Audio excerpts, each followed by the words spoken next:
Welkom beste mensen met wederom een uitzending van Eemland on the Move. En we hebben uiteraard weer hoog bezoek en wederkerig Mitch McGahan. Welcome. Thanks for having me back, Daan. Yeah, been a well, while. you've been a busy boy, haven't you, lately? I have indeed, mate. I have indeed. Busier than usual, but back here again. Yeah. So yeah, we had to do a little bit without your guidance the last couple of weeks because you were off to Delta. Yep. Obviously, with the new format with Delta and the 5 clubs running it, now club being one of those. Been with the Delta staff and leading up as head coach this year. So we've had 3 weeks on the spin. With some pretty positive results, a win away, a big win away in Romania, and then losses against probably the two of the more fancy teams for the Super Cup this season. Well, that's so. I'm going to ask you a little bit about the background of the setup of Delta. Mm-hmm. That's one thing, but indeed, and you're coming to that. I saw the match against Spain. Well, Spain was obviously coming here, so that was easy. So we're really putting together an under 24 team, more or less a youthful team, right? A young Netherlands team. Mm-hmm. I didn't get the feeling that Spain did as such. And why do I emphasize this? I also listened to the commentary. It was this English bloke that told that they have a dedicated group of about 30 players that are doing this full time, and they've got 4 players that do this part time, and that's what they do. And I got the feeling, and the Spanish are not known for the size, but I just looked at the legs there as compared to ours. It was like that's serious difference. No, look, I think with them going to the 2027 World Cup, they're utilising their Iberians program a little bit differently to how they've done it in the past. Anyone that's wanting to play for Spain that's not playing in the top 14 or Pro D2 has been told that they need to come back to Spain, make themselves available for the Iberians. They will be assigned a club within Spain.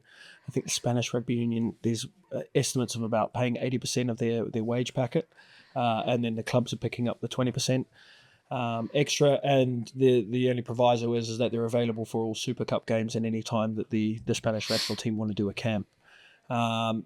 Obviously, that's going to make them stronger. It gives their head coach more access to a wider base of players as they're building towards the 2027 World Cup. Mm-hmm. And then you have your guys that are playing in the top 14 in Pro D2 coming back for the rec and whatever summer or November internationals they have. So, speaking with their coach after the game, none of those guys have been at their respective clubs. They've just been fully focused on Iberians and the Super Cup for 6, 7, 8 weeks. So very well prepared, very well conditioned. And you're speaking about guys who are coming back from playing or having professional contracts at a couple of leagues, obviously a couple of leagues below top 14 in Pro D2, but still are pros and are now training like full-time pros just back home in Spain. So yeah, their team's on a different level. I think I said after the game, you'll probably see of that side that we faced, of that 23 that we faced on that day, 14 to 15 of those start the rec or be involved in the match day squad for Spain. In the game I got the feeling. And the guy that was scoring the tries, what is it? I thought he was a Spanish international. No, yeah, he is. So the whole team was, our guys, the men's team played the majority of that squad last February. So look, they're using a model that suits them. Not everyone has to adhere to the model.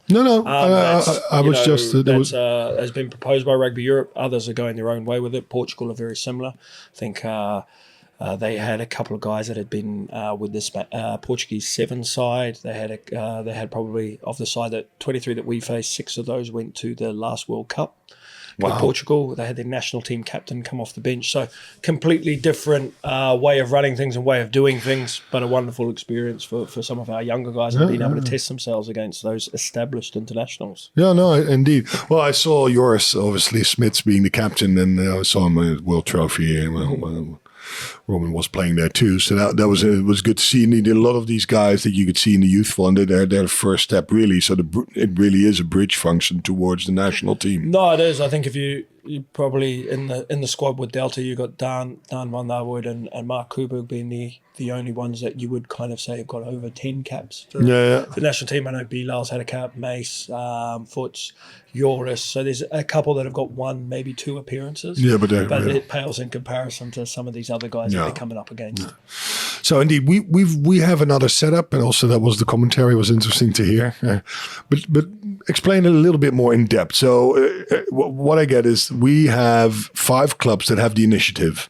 So I think there's a rule that from those 5 clubs, there's about 16 players should be selected. Yeah, so about 80% of the squad and 80% of the matchday team has to be made up from those 5 clubs. I think it's, if they're the ones that they're putting forward the money to help fund it, I think they have, their right to say, listen, there's certain stipulations. It obviously is a recruitment tool for them to be able to get maybe guys that aren't from those 5 clubs across to them. They have a greater chance of being involved because we've got fewer numbers that are being made up from the other representative clubs. 80% of the squad there, 80% obviously has to be under 24. We're not blessed in some positions to have a lot of youthful, say, front rowers. Would it be the best thing for them to be going? I know a very good up and comer, but okay. But again, it's from our own point, and is it best for that player and his development and exposure if he's going against someone who only a year ago was, playing in one of the professional leagues in France as a young kid? It's not probably the best step for his development. So there's some guys that are overage, some guys that your Marks and your Daans who have got a few more caps under their belt that for an experience and for preparing them as well for the rec, they need to be involved as well. So I wouldn't say it's a good balance or mix of youth and experience. It's very tended towards youth, but there's some outstanding youth within there. There's guys that were with us when we won the Euros and under 20s level that are making up the majority. There's some guys that have been to the World Trophy with us, and there's some guys that are involved in the squad this year. So very much a youthful squad with a couple of experienced heads around them to help raise that level. Well, coming to it was not nice for me to say, but although he's got the looks, but we know that he's a bit older. Bam was also part of the squad, so that was there's a couple in there that in the coming year or so will qualify for national team selection, having done the 5 years. Bam's one of those. There's a couple of others that are on the fringe of doing that, so they've been included in for whoever the new head coach is that comes in can see these guys have played at a level, they're good enough, they can mix it at that level. That's someone that maybe I want to bring into my squad for the rec. Yeah, coming to that, it sounds, or you're alluding to it, but this is the way forward for Delta, or could it be because before this was set up, it was that Lynn Jones was doing the national team and Delta, but that's now.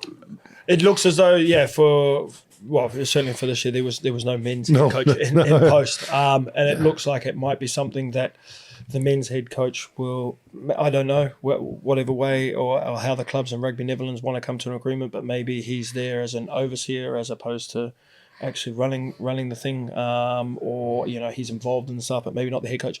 He might be the head coach. We don't know. We just don't know. We just don't know. I think at the moment that it is what it is. The advertisement's only just gone out for the new head coach. Hopefully I think he will be in situ before the rec starts in February. But previously obviously Lynn had run it as part of his.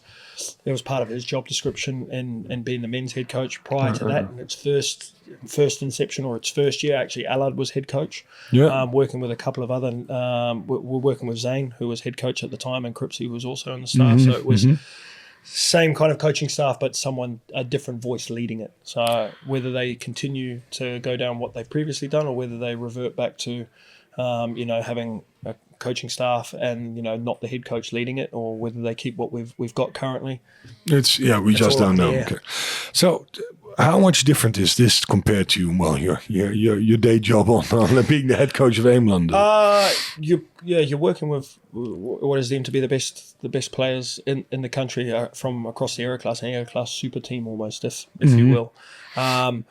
The speed and intensity, because you've got players that are all at the same level, means that training sessions flow a little bit different. They flow a little bit faster. There's not as much explanation time. Everyone's of a level where you can give the instruction once and it's picked up and it's acted upon. That obviously differs to club rugby because you've got various abilities. You might have some really, really exceptional ones, which we do here. And there's guys that have the potential that are breaking through or still learning that maybe their speed of thought isn't quite there, or their speed of movement, or physically they're not at the level to be able to compete. So Tuesday night was a reality check after 3 weeks of it really flowing and seeing the speed. You come back and you're like, okay, this is where we are now. We've got to remember there's a little bit more time for the information to be soaked in before they can act upon it, which brings about its own challenges. It's a different breed of players that you're dealing there with. Of course, like I said, it's you're working with some of the best players that are based within the country. So of course the level is going to be that little bit higher. Obviously. Hey, and is it? I'm wondering, is it a balancing act? Because you've got the 5 clubs that are sponsoring this. You are. Your assistants are the head coaches of the other clubs. So is how? It's not in one other case. I think Logan from Haarlem obviously is the head coach. He was on the coaching staff. You've got Ollie, who's forwards coach or player coach at Haagse. Reinhard and Alex have got various roles within their setups at Dukes and at Hoy. So not everyone's the head coach. So the balancing act and as far as it was really good to work with our staff. Everyone was very, very, from day one, wanted to make sure that the team was put first and Delta had its own place. It wasn't, we were kind of leaving club allegiances, and we assembled a group of players who were very, very good at doing that and wanting to make this something special, something standalone to what it maybe has been in the past, and something that's above the clubs. So that was really, really good, and that made it really, really easy. I think you'll have to speak to, there's a lot to say about selection and things like that when it comes to the clubs. It's a new concept. You can't look anywhere else in the world where 5 clubs will come together to run one team in a competition. It's almost unheard of. So we're treading new ground within that, and the balancing act of Rugby Netherlands' interests and the 5 clubs' interests is a fine one that we're all learning about. We'll have a review of how it's gone the first block, and then it's only going to set us up. I think this is going to remain in place for next year, and certainly moving forward. I think it's really, really good. I think it's really important that the clubs have a say within it. Yeah, they're the ones that are providing these players towards us. They do have a say, and it's just finding out what's best and how we're best to work with each other to get the best thing, because the best thing has got to be for Delta and for these players to go and establish themselves and push on. Mm-hmm. Yeah, okay, got it.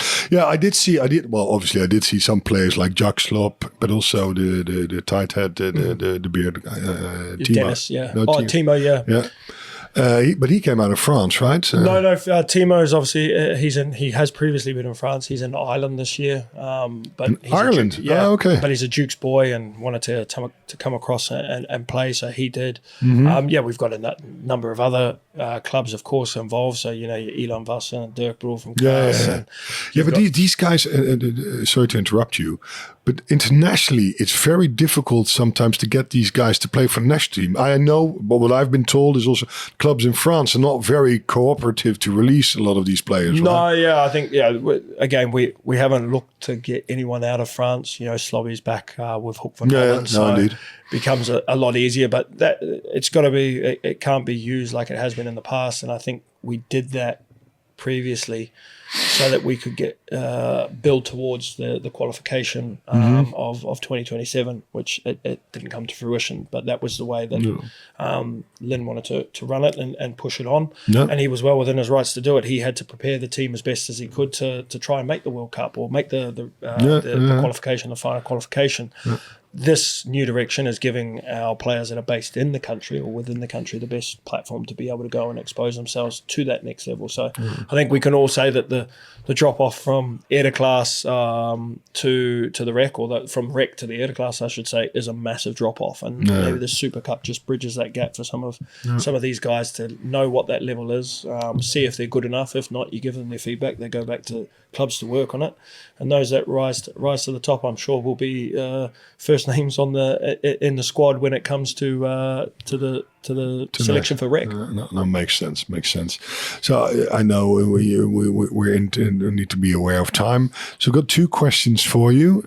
Which one has eluded me just now, but okay. Oh yeah, well yeah, we being international, under 20s you just mentioned. Obviously you're involved there too. So